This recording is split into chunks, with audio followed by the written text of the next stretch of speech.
Awesome. Well, a big warm welcome to another episode, and actually the final episode in this series of podcasts. And I hope you've had as much fun watching it as we've had putting these together. It's just been awesome chatting to a bunch of our team at City Hope Church about different areas that we wanted to highlight. Pray that it's been a blessing for you. And on this last episode today, I'm really excited about this one. It's a lot of fun. We're chatting to two of our dream team. On my left over here is Sebastian, who is part of our team. He oversees all of our sound at City Hope Church, and it's just been absolutely awesome having you on our team. And so it's going to be fun chatting to you a bit more in this episode.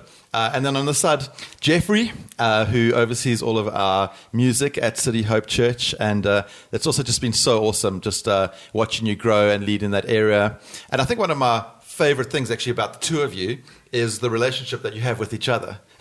Because isn't it true that sometimes in church life, there can be one of the greatest areas of conflict could be potentially between the worship guy and the sound guy. And that normally ends in disaster. So I've loved just seeing like the natural friendship and relationship that you guys have had. And I think we're really seeing the fruit and the blessing of that. And so it's been awesome. And so we're going to be chatting today specifically around songwriting for your church. And so we had probably one of my greatest highlights of this year at City Hope Church was a releasing of our first ever Easter single, actually, called Good God. We need that, Good God. You must go listen to that. It's just it was so great, and we released it in time for Easter this year. And so we're going to chat a little bit about the process behind that from a technical point of view, a practical point of view, and all about how we managed to get that out. Yeah. But Jeff, before we start with Good God, songwriting in general in churches, I think probably in my experience, all churches seem to aspire to it.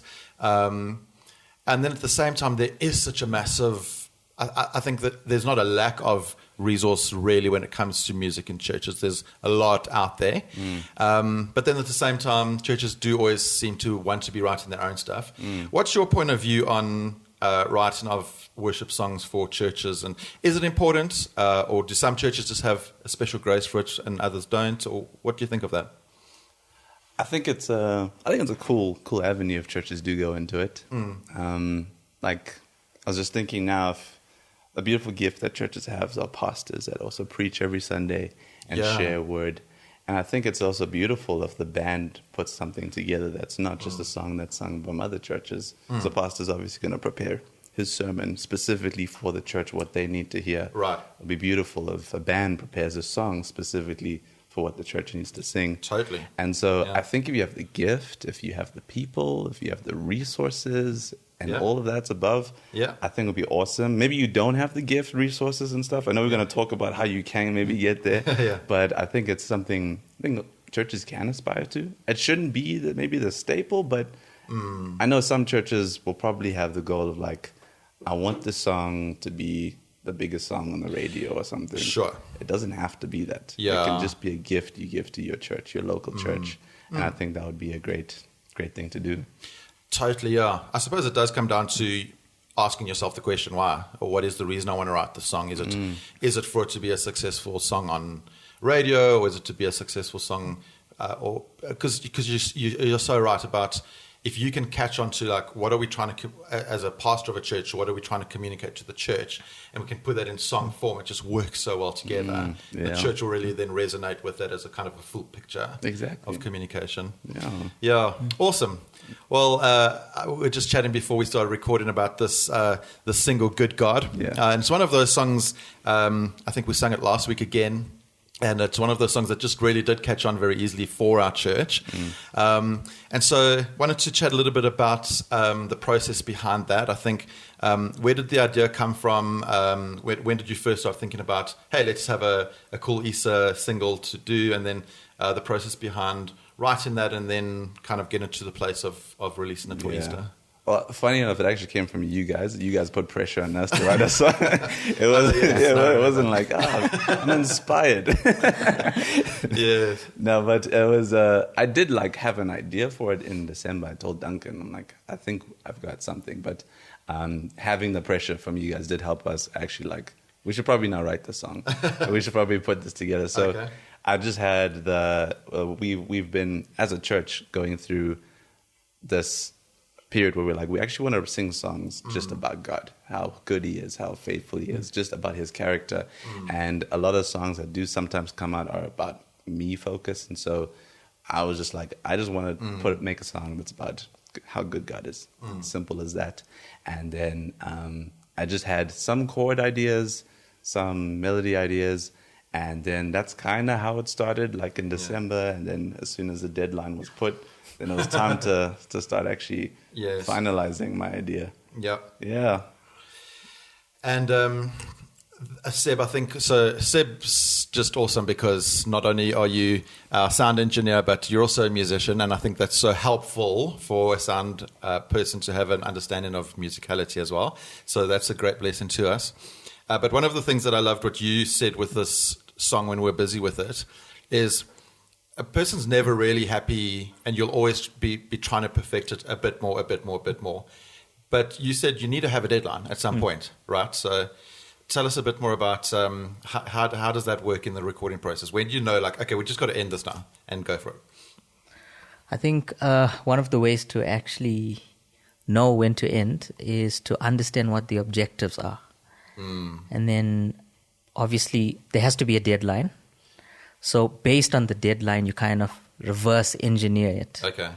And then obviously you'd speak to the person who's the composer, songwriter, in this case, Jeffrey. Yeah.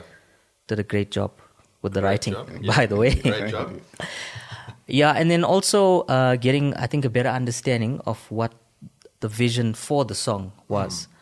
And that's how we were able to kind of structure who was going to be a part of the music side, who were going to do the vocals. Then we had to chat about mix engineers, mastering engineers, and then also finding out the schedules of each one of those people involved in the project to know if they could commit to it, and be a part of it. Right. Yeah, so I think it's just kind of those finer details that helps you, to get to the end result. And I think also just in terms of perfecting the song, I don't know if I've ever worked on a project where I can tell you that it was perfected. Okay. So, yeah. It will never really be. It will never really be. Especially for a creative person, right? Yeah. Yeah. I've seen people working on a song for years. And just put it out there. Yeah, 100%. Yeah. And Jeff, speaking then into just the practicalities specifically around that song, we'll talk just more general songwriting stuff in a moment. But like with this song, how did you decide? Because oftentimes you sit with a huge team. So you've got actually a huge team of musicians and singers at City Hope. Yeah. How did you decide then who to use, who do you draw on, and then even how did you decide to draw on some external people to help as well? Yeah. So funny enough, I'm trying two strategies. So this first strategy is what we did for this single, and then we actually just implemented like 2 weeks ago the second strategy. Okay. So the first strategy was we had limited time. I think we had 3 weeks, 4 weeks. Like how many weeks do we have till? It was more like 10 days. Because also Easter is a really hard deadline. Easter's going to happen on that day. So we were tight, and if we had a big team, we were going to spend so long. So I just said, let's just keep it with Seb and myself.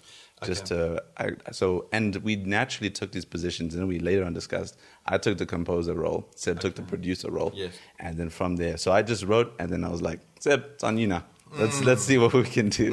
Awesome. But having that and a small team dynamic was a little easier for a tighter deadline. So maybe if you're a church that has a very tight deadline, maybe keep the team small.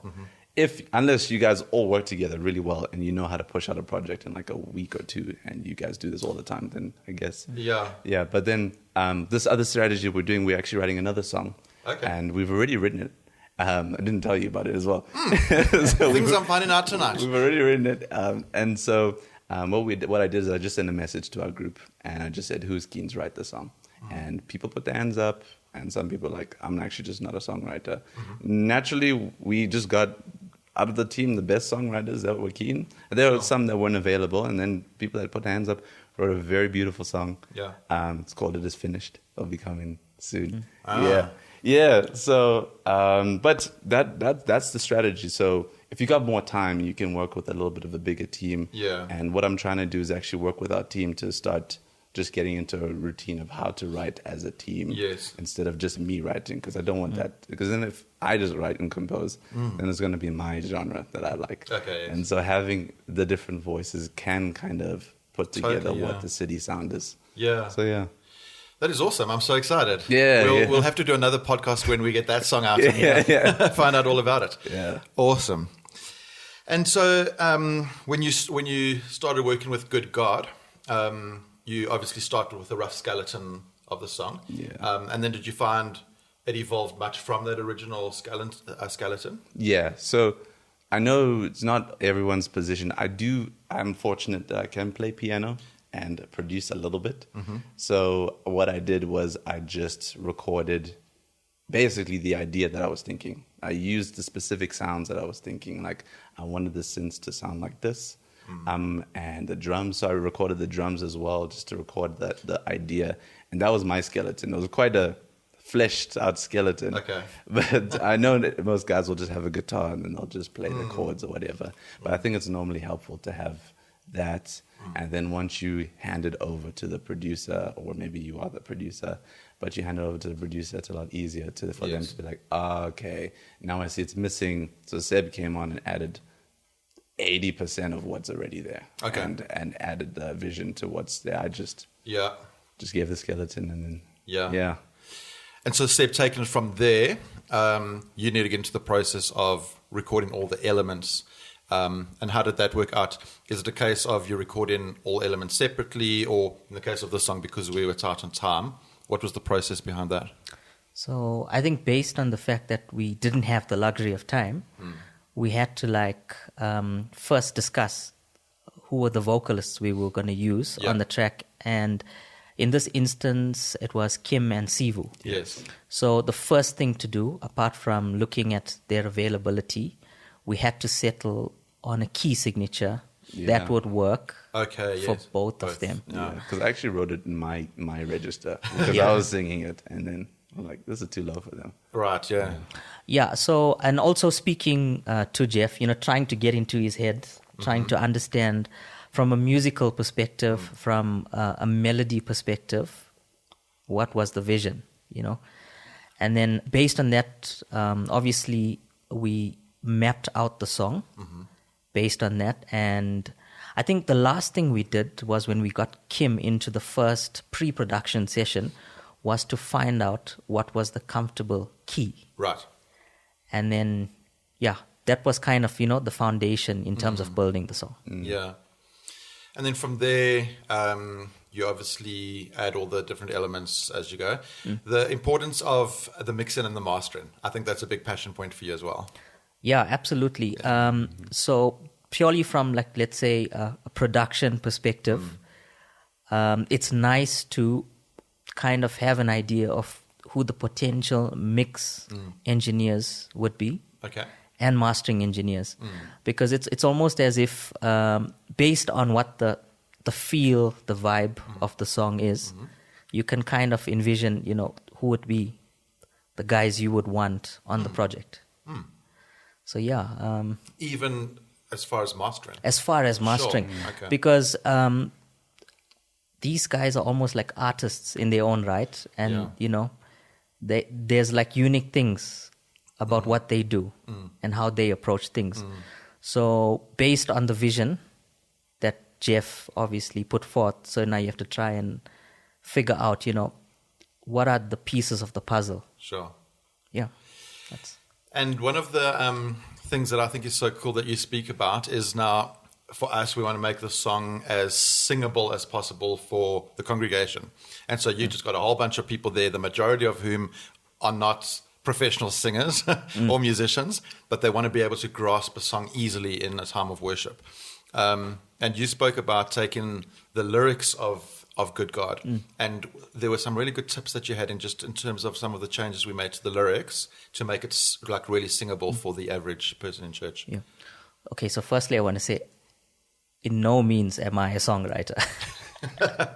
So I just said to Jeff, so the message in the song is really good. The melody was really good.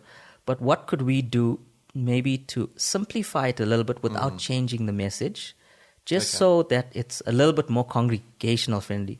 And it's not to say that with what Jeff already had, that it wasn't congregational friendly. Yes. But what could we tweak a little bit just to make it that much easier? Do you want to maybe give us some insight on that? You actually, like for example, I didn't have a pre-chorus, which is I can't remember now. It's gone in my head. But you added the pre-chorus, and then we wrote that out. Okay. And we wrote it in a nice melody. And we did the bridge, and funny enough, Kim was coming the next day to record the pre-production, and I had no lyrics for the bridge. No way. And I said, Seb, I don't know what to write in this bridge. And he was like, try this melody. And, he played it out on the piano. Da da da da da da da da da. And I'm like, this is really cool. So I was walking, and then the lyrics came eventually. Yeah. But like those kind of stuff. And he intentionally chose it's a musical term, if I'm correct, it was a pentatonic playing. Okay. It's very easy and catchy to sing along to. Right, So normal human ear can catch it a lot easier. So that those little things, like being intentional with like the melody styles that you use, was very important. Yeah. So that's what we did. That is so good. Okay, to settle the argument, is the bridge the most important part of a song? It comes last, but is it the most important part? Is a song without a bridge? Deep. I think you want to take this one first. I think in 2023, for most contemporary Christian music, it's pretty important. Yes. Like, would you agree, Seb? So I think there's a lot of debate of what a bridge actually is. Because can't a pre-chorus also be seen as a bridge sometimes? Yeah. Yeah. So I would say it's important, I think you touched on this earlier, for a song to have a hook. Right. So the hook could be the chorus or it could be the bridge. So it just depends. Okay. Yeah. That's super important. And so maybe we can chat a little bit then just about general songwriting. And so maybe you're someone in a church or you'd love to get going with songwriting in your church. So the importance of that is like finding that hook. How else would you describe it? It's almost just like it's the part of the song that people see as catchy and memorable, right? Yeah. How do you do that? Does anybody know? That's a great question. Yeah. I think sometimes what I'll find is I'm not perfect. I'm not a songwriter like I'm 100. Like this was one of the first few ones that I've written my own stuff, but I think what you want to do is when you're writing a Christian song, you want it to be heavily rooted in truth. But sometimes when some things are so heavily rooted in truth, it becomes so wordy, and then you singing stanzas. And maybe that's your goal. You want to write a hymn or something. I think then that's awesome. But if you want to write a singable song, then I guess you got to find a way to take that theology. Don't dumb it down. Don't make it heresy. Keep it truth. But now write in a way that can be sung. Right. And so I guess it just comes from listening to music and hearing what other melodies, ideas are there. And like the reality is there's nothing new under the sun. So sometimes you'll hear one melody here, one melody here, and one melody here. Yeah. Marry them together and there's your song. And everyone wants to go after Ed Sheeran for copying their song. But guys, King Solomon said there's nothing new under the sun. Exactly. There's only that many chords out there. But that's my advice. I'm not perfect at songwriting. For sure. But that's how And other things when writing. So you mentioned expanding your knowledge or understanding around things like chords and lyrics and things like that. So. Yes. Yeah. No, it's game changing. Maybe Seb can even add on to that. Like because he's even been showing me a lot of chords. Like since he came on, my playing has changed a lot drastically. Oh wow, you see? Yeah, it's been a super helpful. But like a song I wrote like 2 years ago is completely different. Maybe not lyrically, but the way I saw the song. So from writing out the chord progression and how the chord progression can make someone feel, how the melody can make someone feel. I'm now considering that when I didn't, because I didn't really have too much of knowledge. But Seb can like explain more on like actually how that looks. He's the chords guy. Okay. Let us know. Yeah, so I think as aspiring musicians, singers, songwriters, producers, I think it's always important to check out other music. All right. Yeah, and there's like a lot of resources out there now, online, and also networking with other musicians, other singers. Yeah, you can actually learn a lot by and especially collaborating. Sure. There's a lot. Like I can tell you, this project that we did, Good God, I've also learned a lot from it, being a part of the project. And we also had to do some unconventional things regarding the actual recording. Okay. But I mean, like, it's nice to experiment. Totally. Yeah, and I think, collaborating and, again, listening to the people that you look up to, it pushes you and it challenges you to try new things, different things. Yeah. Yeah, so you're constantly being creative. You're not just like same old stock standard basics. It's always something new that we can add, learn, continue to grow in. Correct. And then I suppose when you're thinking of a song to write, you're going to want to think around like, is this a CCM vibe or is this a gospel vibe or whatever? You need to be thinking around that before you even start the process. Yeah. It depends on your church, the big side, because maybe you have like all of a sudden your church has Johannesburg's best musicians. Yeah. And they can play all sorts of crazy cool stuff. But then your church is of a certain skin tone and they can't sing a certain way. Or they struggle to sing a certain way. They can't figure out when to clap. Exactly. So you got to be cognizant of your church, and that's why I wrote a point that obviously you write songs for your church, and that it does involve the music as well. Because if it's too crazy and flashy, or if the church can't handle it, then I guess you're not writing for your church. You're just writing for yourselves. So just find that line. Totally. And I think that's what's been really exciting for me over the course of these last 4 years, is really what we often speak about is finding the sound of our church. Yeah. And so it's so easy to take songs, and there's such a great resource of songs and worship songs out there. But I would say it's a really important thing for every church to get to that place to say, what does our church sound like? Yeah. And that doesn't necessarily have to mean we're writing our own stuff, but we're adapting and we're playing with stuff. And I think you've been brilliant with that. You can take something straight from Elevation, but you can adapt it in such a way that it works for what we want to sound like and what we think we should sound like. Has been a really good thing as well. Because yes, at the end of the day, you're writing it for your church to be able to worship to. And so you want to keep them in mind. And at the same time, keep stretching everyone around you. Right? Yeah. Exactly. Yeah, absolutely. I think that's been awesome. Awesome. And then communication. So this is always a big one. I mean, communication. So when it comes to writing a song and getting a song to the point of being written to being released, what would you say around tips around communication between all the players in the team? Either of you can jump into this one. That should be you. You were much better. I'm like the typical artist. I'm clumsy and all over the place. Yeah. So Seb was like, "Hey Jeff, bro, remember we have to." Yes. Yeah. So I would say, in line with the communication is maybe understanding the different phases of the project. So the first phase would obviously be like somebody like Jeff writing the song, composing it. Yeah. And then I know some people call the next phase pre-production or doing a demo track. So that's where you would map out the song. And then like what we did, we figured out what the comfortable key for the singer is or the singers. And then once you've got that pre-production or demo done, then you can decide, okay, based on everybody's schedules, what are you going to record?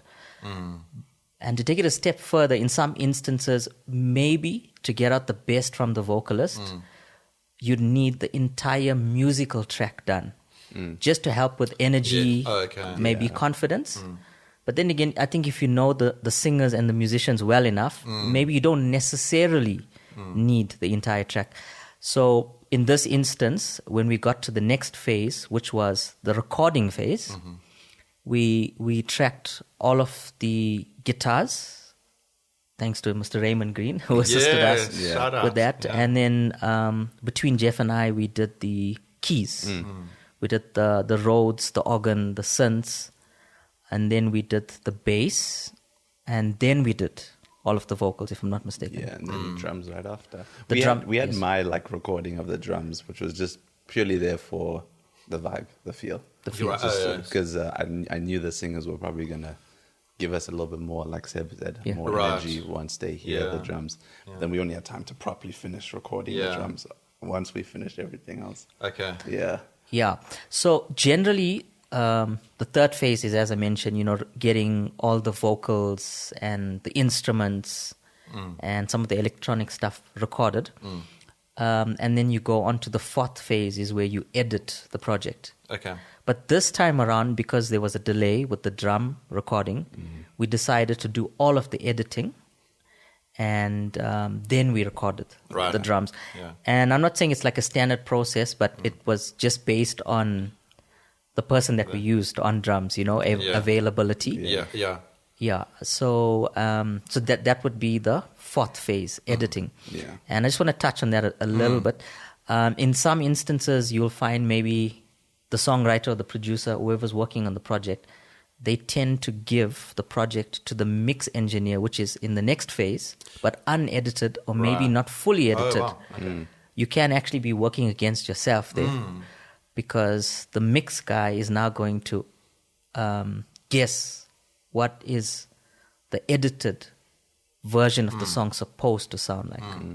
So I would say we were very, very intentional about how we wanted the final edit to sound. Right, yeah. So that when the mix engineer got it, he didn't have to do any editing. Okay. Basically, he said to me it was like the song just like guided him on how to mix. Right, yes. Okay. Which is what you would want. Okay. Oh, that's helpful. And then the last phase would be the mastering. Right, yeah. So that's like, essentially it's getting the song loud enough so that it's more or less equal to the other songs out in the world. So that's like on radio. Sure. Or like now we use platforms like Apple Music, Spotify, Deezer. Yeah. Right. Yeah. So the mastering just takes the entire track and makes it loud enough to compete with the other tracks. There's like a benchmark of the music. Yes. Yeah. So that's kind of like, that's 6, right? Yeah, I think so. 6 phases? Yeah. I think so. Yeah. And then the last one is, and I think sometimes when you're a creative and a musician and an artist, you often tend to shy away from promoting what you've put out. Yes. Well, I've noticed that with a lot of creatives. But when you've written a song for the intention of the church to sing it, you really need to be putting it out there for them to easily grab a hold of. And so I think that's been something really good as well, like just making sure it's on our set lists for Sundays. We're singing it often. Jeff, you even had ideas of like, can't you get it into our small groups in the weeks for people to be able to like just sing in their group settings and things like that. But would you say that's a difficult aspect for an artist to kind of to push? It's uncomfortable. Yeah, it's like you have to be vulnerable because sometimes. It depends what your motive is, obviously. Yeah. If you're a church that just wants to write for your church, then just push for the church. And obviously you want everyone to be able to sing it so that when Sunday comes and you have it on the set, no one needs to just be staring at the screen. You can now close your eyes and worship. Yeah. Which would be cool. Yeah. And then you do also have some churches that are a little bit larger in resources and reach, and so then they can write a song that's not just written for their church, it's not written for churches as well. But it is a vulnerable thing, because sometimes if your goal is to then reach further than your church, what if it doesn't? Yeah, and then you're oh man, it's taking a long time. Yeah. And then you kind of lose motivation and you stop. But you actually should carry on, keep going. Yeah. Because you never know if in 6 months, all of a sudden it starts getting listened even more. Yeah. And then the goal should always be if someone's heart is changed or someone's life is changed from listening to it. I think that's very important. For sure. But if your motive is also just to get more reach, because sometimes it can be a profitable way for your church as well. You can write songs and then from the streams make cash back, or from radio plays make cash back, and then it can be a nice revenue stream for your church ministry. So now you can use that money to buy more gear for your stage, which would be very nice. Seb's like, oh yeah. Yeah, but it's you just have to keep doing it. You have to keep promoting it. Most guys have a 6 month to 12-month plan, and then the only reason why they stop is because they've released a new song. And so that should be your goal. Carry on carry on promoting the song until everyone doesn't want to hear it anymore. Yeah. That is awesome. Yeah. Yeah, and I mean, a huge part of our heart is for the stuff that we write, and certainly a good God to be a resource and a blessing to other churches.